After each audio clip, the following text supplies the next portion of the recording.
నమస్తే, welcome to OTV సమాజం కోసం మన టీవీ. సో ఈరోజు మన దగ్గర ఒక గెస్ట్ అయితే ఉన్నారు. గెస్ట్ అని చెప్పకుండా సనాతన ధర్మాన్ని కాపాడేందుకు వచ్చినటువంటి ధర్మకర్తలుగా మనం చెప్పుకోవాలా. నిజామాబాద్ జిల్లాలో ఏదైతే ఇందూర్ జిల్లాలో చాలామందికి సుపరిచితులు, దాంతోపాటు ఆధ్యాత్మిక పరంగా చాలామందికి తెలిసిన ఒక మహారాజ్ గారు ఎవరైనా ఉన్నారంటే అది కేదారేశ్వర శ్రీ కేదారేశ్వర ఆశ్రమ వ్యవస్థాపకులు శ్రీ మంగిరాములు మహారాజ్ గారు మనతో ఉన్నారు. వారితో మాట్లాడడం, అసలు తన జీవిత చరిత్ర ఏంటి, చాలా రకాలైనటువంటి యూట్యూబ్లో మనకి వీడియోస్ అనేది వైరల్ అవుతా ఉన్నాయి.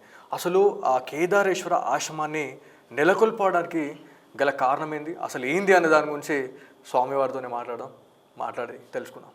ఓం నమః. సో అందరికి తెలుసు, ఇప్పుడు పూర్వకాలం నుంచి పలుగుట్టనే అవి. అంటే పూర్వం మన తాత ముత్తాతల నుంచి కూడా పలుగుట్టనే. ఈ ఏడున్నది పలుగుట్టనే అందరికి అదొకటి అలవాటు అయిపోయింది. రెండోది అంటే కేదారేశ్వర ఆశ్రమం అని ఎందుకు వచ్చిందంటే, అంటే పలుగుట్ట పెడితే బాగుండదేమో అనుకో మేము కూడా అనుకోలే. ఐలపురంలో ఒక భక్తురాలు ఉంది, ఆమె ఒక 4-5 సార్లు కేదార్నాథ్ పోయించింది. అప్పుడు 40 ఏళ్ళ కింద, 50 ఏళ్ళ కింద.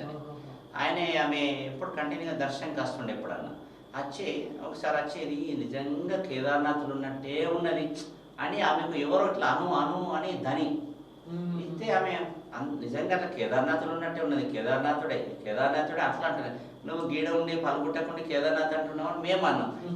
నాకు ఎవరో నాన్న కొట్టు అట్లా చెప్తున్నా అని చెప్పి, ఇదేదో భగవంతుడి శబ్దమే ఉన్నదని అదే ఆమె పెట్టిన పేరే కేదారేశ్వర ఆశ్రమం.